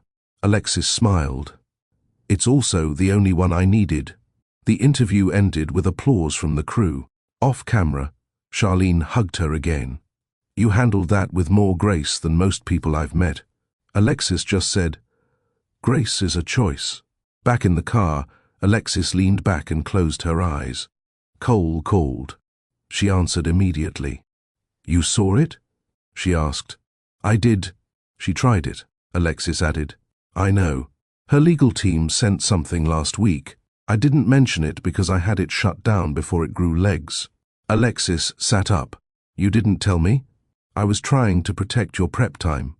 I handled it. Alexis said nothing. Cole added, You're upset. I'm exhausted. I didn't want it to distract you, but it did, she said. Not because of her, but because I walked onto that stage already carrying something you could have set down for me. Silence. Then Cole said, I'm sorry. I should have told you. I don't want shadows. You said that, remember? I do, and I'll prove it. Alexis breathed out. Not to forgive, but to stop herself from speaking too soon. I'm not questioning us, she finally said, but don't let your silence make me feel like I'm the only one fighting for clarity. You won't have to ask again. Later that night, Alexis sat in the dark with a bowl of tea and her laptop closed. She didn't scroll. She didn't post. She just stared out the window, into the quiet kind of night that forces you to check your own heartbeat. And she remembered what her mother used to say. The strongest women aren't the ones who hold back tears. They're the ones who ask better questions after they dry them. She wasn't afraid of Petra. She wasn't afraid of the press. She was afraid of pretending to be okay when she wasn't. But she was also strong enough not to bury it. Not this time. The apartment was dark when she walked in. City lights pooled across the living room floor, streaking through the tall windows like soft warnings. Cole was already home.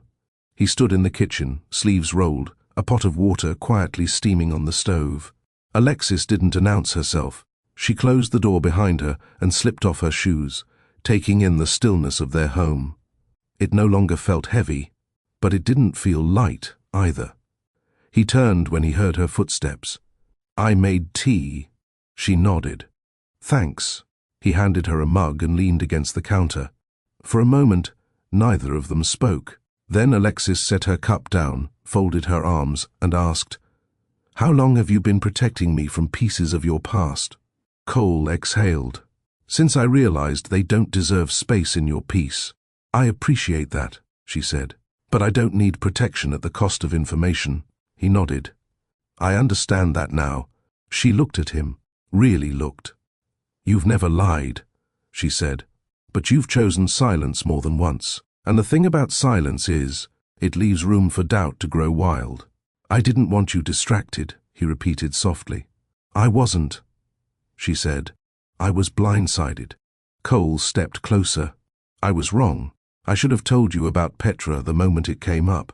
I handled the legal end, but I didn't handle what matters most, us. Alexis let that sit between them. Then she asked, Was there ever a part of you that wanted to keep her in? The past because you weren't sure if she'd stayed there in your heart. He didn't flinch. No. She was an echo of a version of me I don't even recognize anymore. She was tied to ambition. You're tied to purpose. I never confused the two. Alexis closed her eyes for a moment, then opened them and said, You say all the right things, but I need more than words, Cole. I need your full truth, even when it's inconvenient. You'll have it, he said, stepping closer. From now on, nothing gets handled behind your back, not even to protect you. Alexis tilted her head. I don't need to be shielded. I need to be trusted with the full picture. Cole touched her arm gently. You're the only picture that matters. They stood in silence for a while. Then Alexis asked the question that had been sitting in her chest all day. Did Petra ever love you? Cole nodded slowly. I think she did. And did you ever love her? He paused. I admired what she represented, her mind, her ambition. But no, I didn't love her. I cared for her, but I was too busy proving myself to see anyone clearly back then. And now, I only see you. Alexis didn't cry. She didn't collapse into his arms. She just nodded. Once, that was enough. They spent the rest of the evening in quiet movement. Alexis changed into soft clothes and curled up on the couch with her notes. Cole sat across from her, reviewing a contract. Jazz played low in the background. The night breathed. Just before midnight, Alexis stood, walked over to him, and sat on his lap. She wrapped her arms around his neck and rested her forehead against his. I don't need a perfect man, she whispered. I need a present one. I'm here, he said, and I'm staying. The next morning, Alexis sat down to journal before her team arrived. She wrote one line. Grace doesn't mean skipping the hard conversations. It means entering them with the intention to heal, not harm. She closed the book and smiled.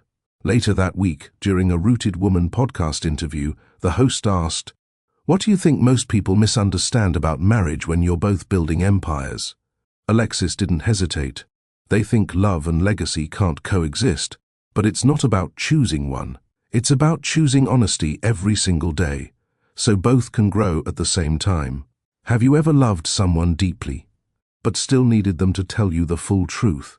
Have you ever sat across from someone you trust and realized silence was doing more harm than words ever could? Tell us in the comments, what's more important to you, peace or honesty? Or can they exist together? If you believe real love requires real clarity, tap like. And if stories like this speak to you, make sure you subscribe. More are coming. It was supposed to be a routine meeting. Alexis arrived at the downtown office suite in black slacks and a pale green blouse, minimal jewelry, hair in a soft bun. She came prepared to walk through quarterly numbers and expansion plans with her finance team and a few advisory board members. But as she stepped into the boardroom, the energy was different, not hostile, but too still. A man she didn't recognize stood near the windows in a sharp navy suit. Mid-40s, expensive shoes, practiced smile. A few others in the room avoided direct eye contact as she entered. Her CFO, Leah, gestured toward the man. Alexis, this is Kellen Bishop. He's a senior partner at Halton and Mayfair Global. Alexis offered a firm handshake. Pleasure, he said smoothly. Been following Ilan Root since your Spa Channel breakthrough. Didn't realize we were on your radar. He smiled. We do our homework. She sat, opened her notes. So what brings a global acquisition firm to a local, black-owned, independent skincare company? Kellen sat across from her, steepled fingers. We'd like to offer you a full acquisition deal, 8 figures, clean exit. You keep the brand voice for a year. Then we scale it under our system. Alexis stared at him, then at her team. No one spoke. She leaned forward slightly. And why are you presenting this today? Kellen didn't flinch. Because your numbers are strong, and your positioning is unique. But with the right engine, Ilan Root could become a $300 million brand within 18 months. Alexis folded her hands. Let me ask you something, Kellen. Did you approach us because you believe in what we've built, or because you think we're small enough to buy, but visible enough to flip? He didn't answer, because he didn't have to. Back at her store that afternoon, Alexis locked her office door and paced.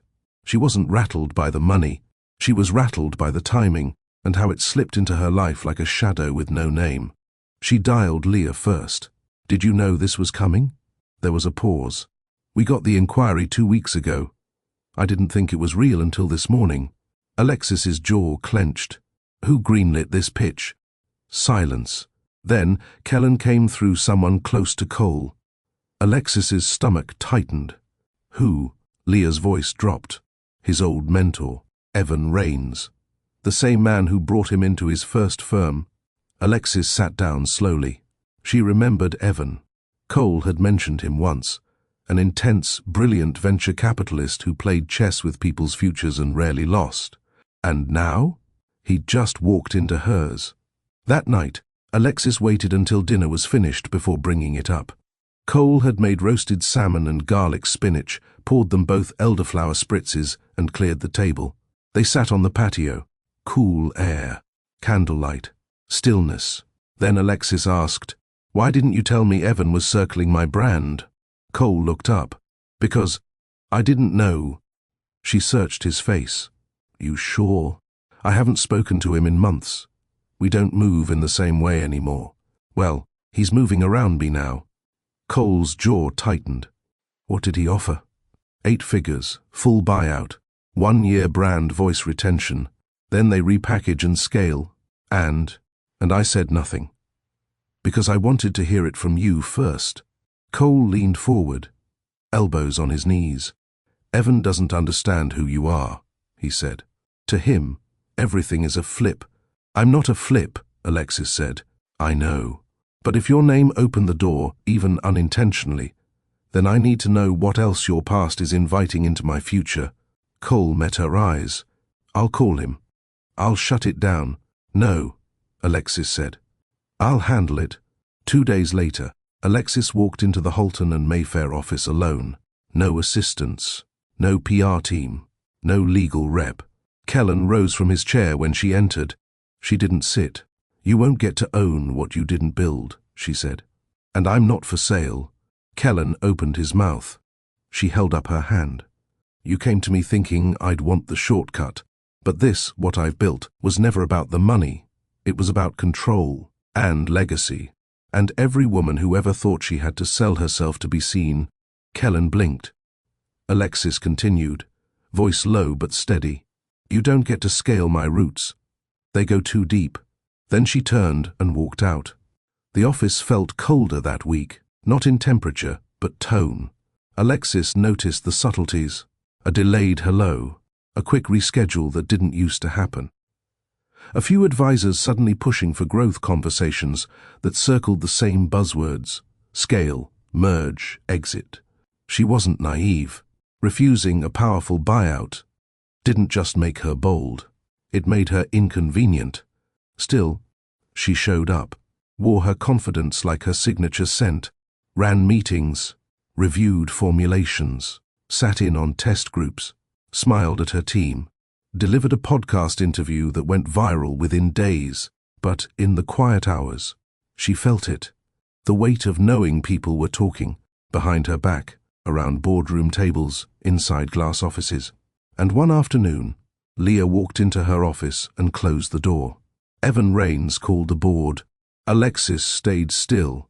"What did he say?" "That he's concerned about your long-term leadership plan. That emotion can't cloud business." Alexis looked at her.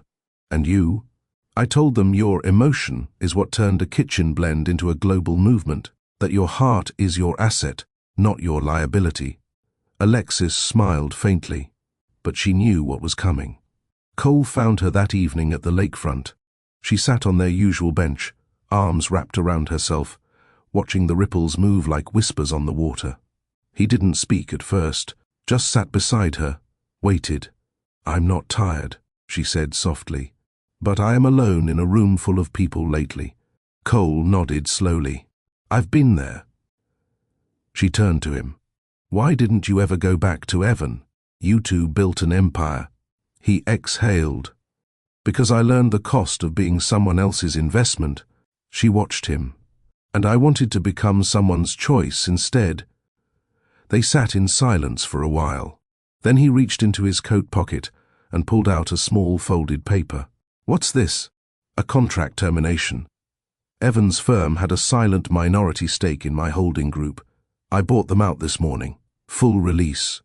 No further connections." Alexis's breath caught. "You didn't have to." "I did, because legacy can't live in rooms where you're only half respected." She blinked slowly, trying to hold back tears. He touched her chin. "Build your legacy your way, Alexis. I'll handle the noise." A week later, Evan himself requested a private meeting. He sent a car. She declined. He offered a neutral hotel lobby. She countered with her store's backroom. When he arrived, she greeted him without a handshake, poured him tea from a ceramic pot she'd bought during her first year in business. "You've grown," Evan said, eyes scanning the room. "I haven't. I've just unfolded." He leaned back, steepled fingers. "You know your decision cost your board a lucrative path. My decision protected my values. And if any board member feels differently, they're free to exit." He studied her. "You don't flinch anymore. I don't shrink either. You were softer in the beginning." "No," she said. "I was quieter. There's a difference." Evan tilted his head. "Cole always saw potential in you. He didn't see potential. He saw me, and you think that's enough to last." Alexis stood. "I don't build to last. I build to outlive." Evan rose too. "Then you better be ready for a fight." She smiled. "I already won." By month's end, 3 board members stepped down. Alexis replaced them with industry women she respected, formulators clean, beauty scientists, and retail operators who knew how to build from scratch. Investor press tried to stir controversy. Headlines speculated a silent split between her and Cole. One even posted an old photo of Tiana and Cole near the bar, suggesting scandal. Alexis didn't respond. She didn't need to. Instead, she launched a new campaign titled Quiet Power. The campaign featured real women, founders, single moms, immigrants, teachers, breast, cancer survivors, all photographed without makeup, filters, or fancy lighting. Each woman wore one product, Elan Roots New Balm Serum. And each woman held a handwritten sign, "I wasn't picked, I prepared." The campaign went viral. Sales spiked. Interviews poured in. A-list celebrities reposted. College girls quoted her in papers. One article headlined her, "The Face of Grounded Glory." But Alexis didn't celebrate with champagne. She lit candles, sat on her rug, listened to Nina Simone. And as she rubbed balm on her hands that once bottled oils alone at 2 a.m., she smiled. Not because she'd proved anyone wrong, but because she was finally living right. The Pacific Sunlight Summit drew founders and moguls from every continent. Held annually in a hillside retreat north of San Francisco, it was where legacies spoke and newcomers listened, where silent empires whispered louder than headlines. Alexis had received the invitation a year ago. She declined, but this year they called her personally. The chairwoman, an old-world media giant named Sarah May, said bluntly, "Over the phone, your name came up in every nomination category. Either you attend, or we're going to put your photo on stage anyway." Alexis smiled through the receiver. "I'll come." Cole raised a brow when she told him, "You sure you want the noise?" "It's not noise," she replied. "It's my seat at the table, and I'm done pulling up chairs for people who never pulled up for me." He kissed her forehead. Then he said, "Let them feel the echo of your footsteps." They arrived 2 days early. The summit grounds were breathtaking, clean stone paths winding between redwood, groves, glass villas for speakers, open-air theaters built into the hillside. It wasn't excess. It was elegance. On arrival, Alexis wore denim, a white tee, and leather flats. She didn't need an entrance. Her presence entered for her. The welcome cocktail mixer was quiet but intentional. Big players stood in tight circles, clutching stemless wine glasses, making introductions that sounded like legacy passing its torch. She avoided most of it. She stood near a bonsai tree, sipping sparkling water. Then a voice, overdone and sugary, broke the air. "Alexis?" She turned slowly. "Tiana." Now with a red slicked dress and a designer clutch that looked borrowed. Her hair was slicked into a tight bun, makeup done like she'd studied YouTube tutorials for days. Alexis blinked. Tiana smiled. "Didn't expect to see you here." Alexis sipped again. "Likewise, I got pulled in last minute. One of the logistics coordinators had an emergency, so I'm assisting the planning team." Alexis nodded, then looked her square in the eye. "Congratulations on your first summit invite. Even if it's through the back door." Tiana's lips twitched. still as sharp as ever. "No," Alexis said calmly, just finally speaking up. That evening, Cole joined Alexis for a fireside dinner on the upper terrace, reserved for only 5 of the top guests. Tiana wasn't allowed there, but she hovered by the lower garden bar, visible enough to feel like she might still belong. Alexis noticed. Cole didn't even glance. They sat beside Sarah May, who complimented Alexis's latest campaign. "It reminded me," she said softly, "of why I started." Alexis smiled. "I built it for the women who never had a voice, but always had a vision." Sarah nodded. "Your husband's quite the ally too. I remember when Cole used to hide in corners." Alexis chuckled. "He still does. He just hides behind results now." The table laughed, and Tiana watched, from the shadows, smiles slowly melting. The next morning, Tiana made her move. She printed a stack of flyers, mock proposals for a personal branding consultancy, and slipped them under villa doors. She included her name, number, and a few fabricated testimonials. One flyer landed in Cole's villa mailbox. He didn't blink when he saw it. He walked it straight to Summit Security. By afternoon, an announcement was made. Unauthorized solicitation will result in removal from speaker access areas. Tiana was reassigned to shuttle logistics. Alexis didn't comment. She didn't need to.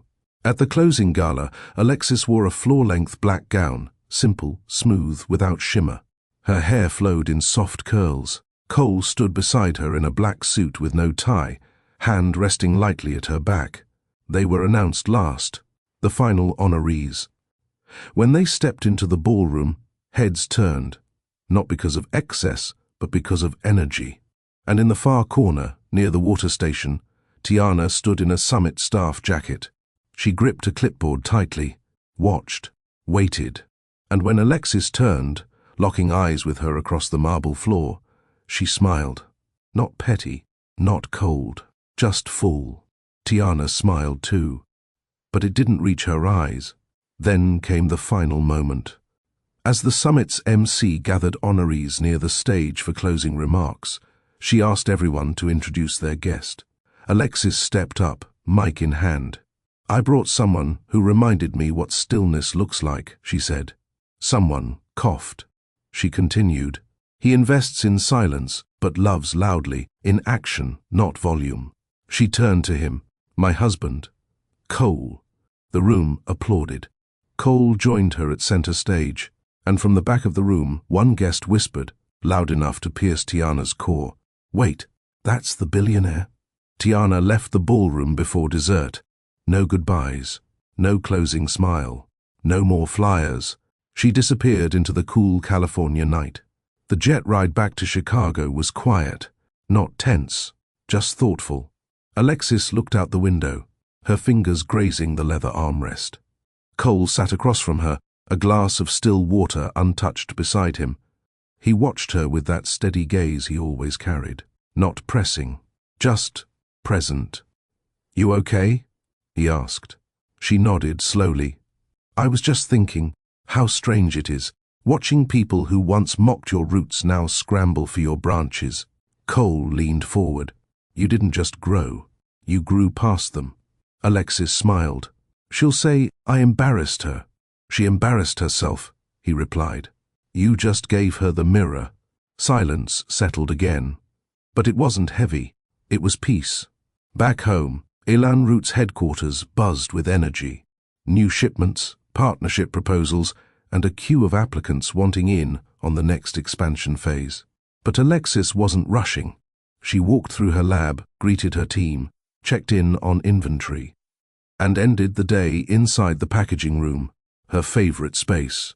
Even with the business's success, she still loved labeling jars. It reminded her of where she started. Late that evening, while restocking shelves, her assistant entered with a hesitant expression. "There's someone at reception, says she doesn't have an appointment, but she won't leave until she sees you." Alexis wiped her hands and followed. In the lobby, Tiana stood, no heels, no makeup, no fancy bag, just her. She held a small white envelope. Alexis stopped a few feet away. "You came to the wrong place." Tiana took a breath. I'm not here to ask. I'm here to say something. Alexis didn't move. Tiana looked down. I was cruel in college. I was insecure, and I masked it by treating people like tools. You worked harder than all of us, and I hated you for it, because I saw your quiet as strength, and I couldn't match it. She handed Alexis the envelope.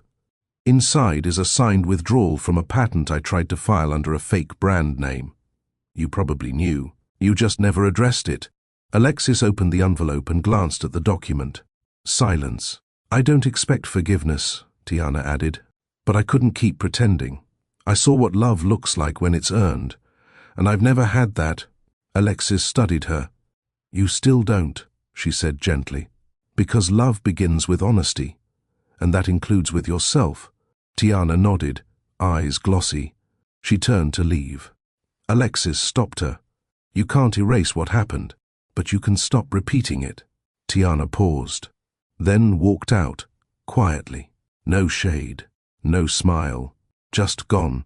That night, Alexis sat on her balcony with Cole, wine glasses on the table between them, city lights glowing beneath. She leaned into his shoulder. It's strange. I thought I wanted revenge. He kissed her temple. You wanted acknowledgement. That's different. She exhaled. You think she'll change? He took a sip of wine. Maybe. But that's her story now. Alexis tilted her head up. You know, I don't feel like I won. I feel like I stopped needing to win. Cole smiled. That's real power. A month later, Alexis launched a mentorship program under Elan Root. Not for influencers, not for social climbers, for overlooked girls in public high schools who mixed their own oils at home, who sold scrubs, from backpacks who worked after school because no one else believed in their dream. She called it Conviction Lab. The tagline? Results don't need permission.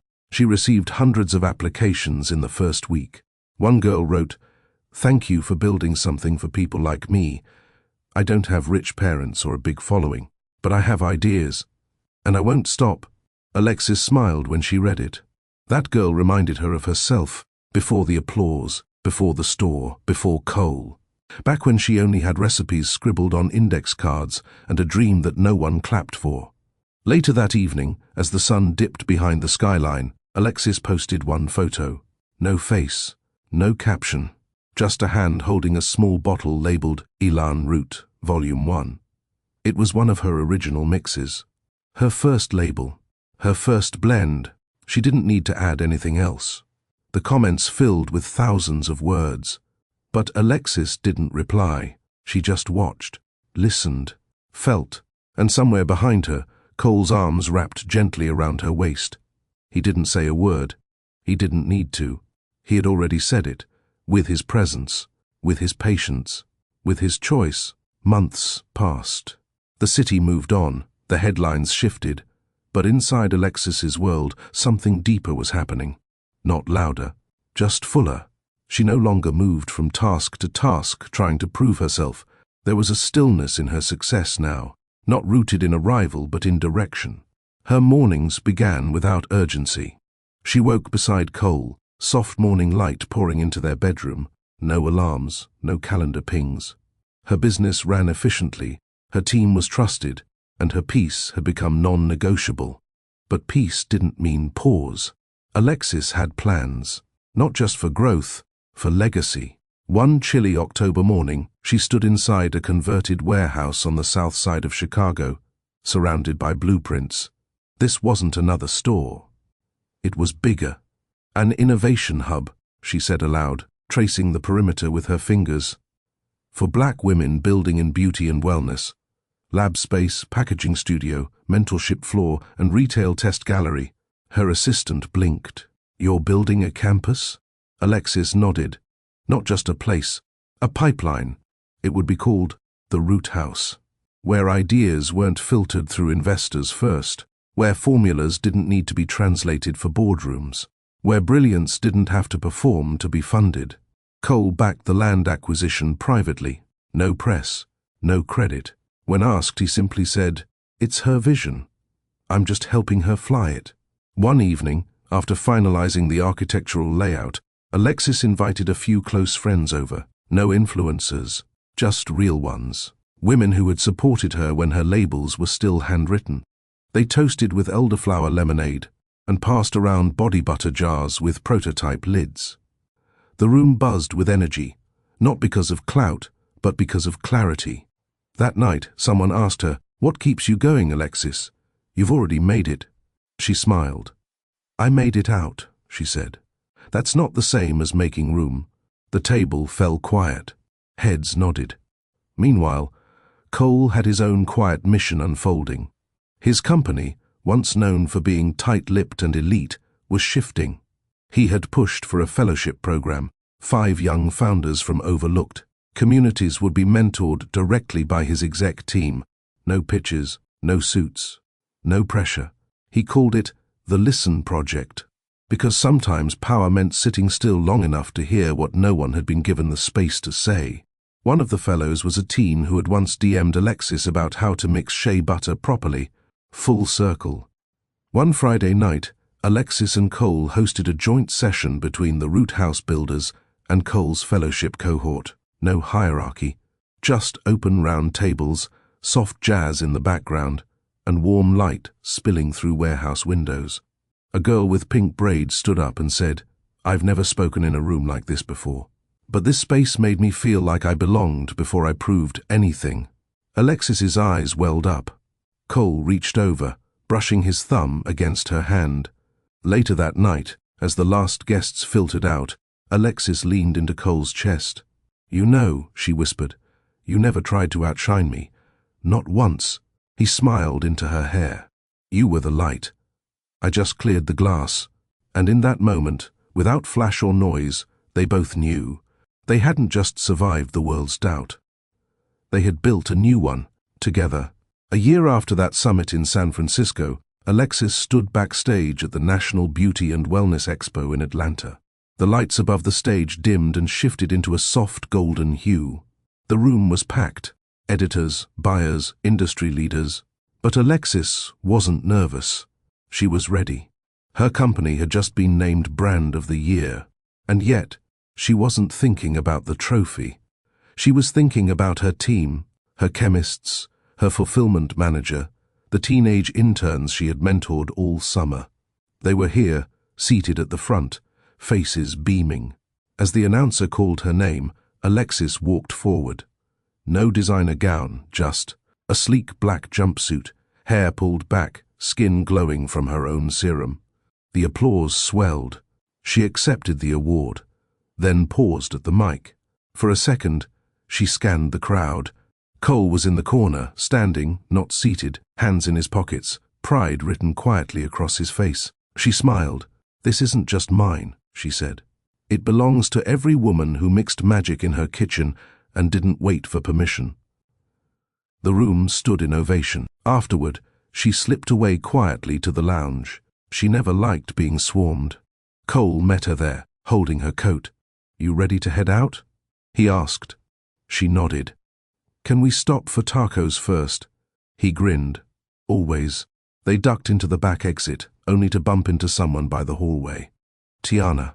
Her hair was now a sharper cut, her blouse designer, but her eyes carried the same flicker, an ambition still searching for a landing place. "Oh, Alexis Cole," she said, feigning surprise. "Didn't know you two would be here tonight." Alexis gave a small nod. "It's an industry event." Tiana smiled thinly. "I've been consulting with a few new brands. Small projects." Cole remained silent.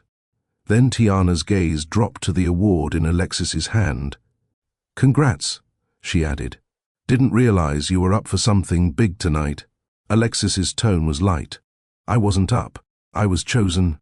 Tiana blinked. Then Cole finally spoke. "Good luck with your projects," he said calmly. Tiana opened her mouth like she might add something, but Alexis simply turned toward the door. "We've got tacos waiting." As they walked off, Alexis leaned into Cole, chuckling softly. "Was that petty?" she asked. He shook his head. "That was peace."